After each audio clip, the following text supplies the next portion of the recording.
នេះគឺជារបៀបនៃការ download រឿងពី TikTok Drama Short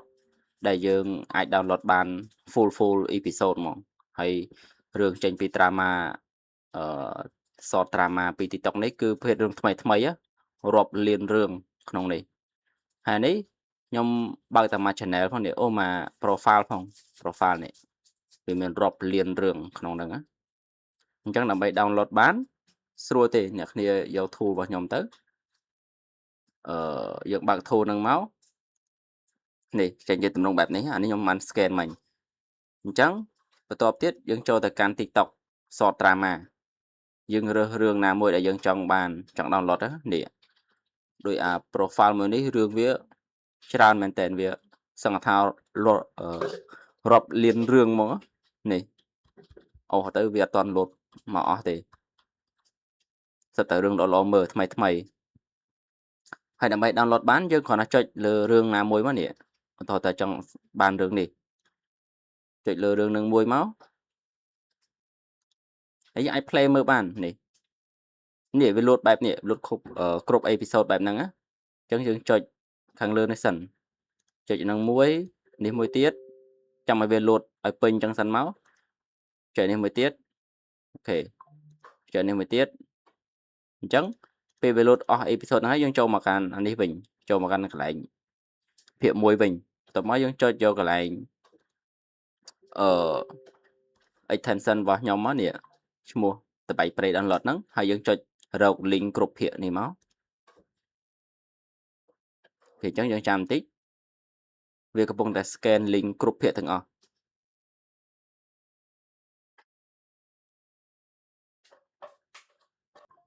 អូខេអញ្ចឹងវាកំពុងតែ scan នេះអានេះវាមាន89ភាគអញ្ចឹងវា scan ម្ដង link រហូតដល់អស់ភាគវាហើយនេះយើងអាច download poster បាននេះយើងអាចចុច download មក download thumbnail វាអញ្ចឹងវានឹងចូលមកកន្លែង download នេះហើយយើងអាចយក thumbnail ហ្នឹងទៅដាក់ជាthumbnail រឿងបាន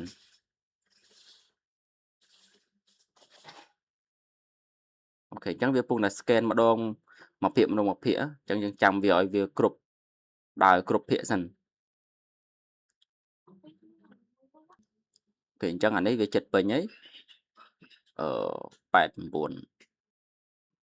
អូខេអញ្ចឹងវា load ពេញអស់ហើយនេះវា load តែ89ហ្នឹងយើងចុចមកក្រោមទៀតយើងចុច copy all នេះមកអូខេបន្ទាប់មកយើងចូលមកកាន់ tool របស់យើងវិញហើយយើងយកកន្លែង multi check នេះចុចលើ multi check មកហើយយើងផាសចូលទៅហើយយើងចុច start multi check អូខេប៉ុណ្ណឹងនេះវាដាក់ថា89 link អញ្ចឹងត្រូវហើយអញ្ចឹងយើងអាចចុច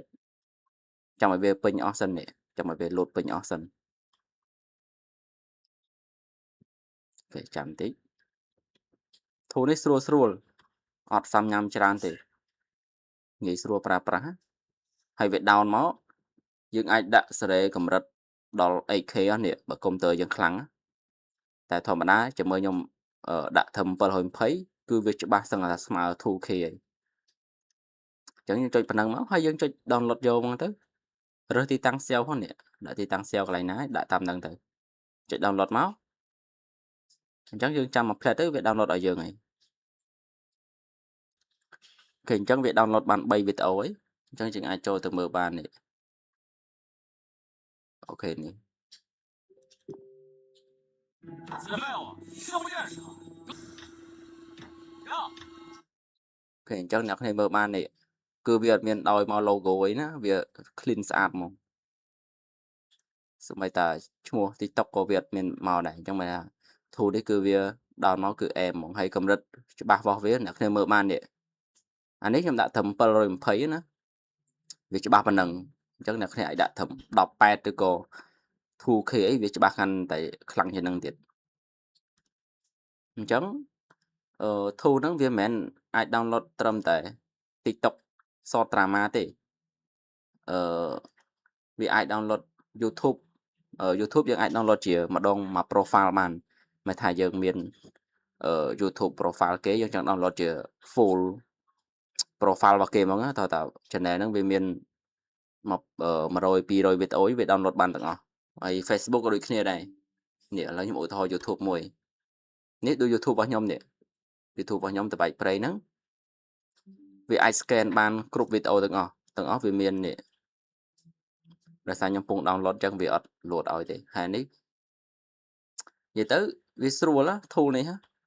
យើងចង់ download ពីអីក៏បានដែរ Facebook TikTok Douyin ខៃស៊ូអីបានទាំងអស់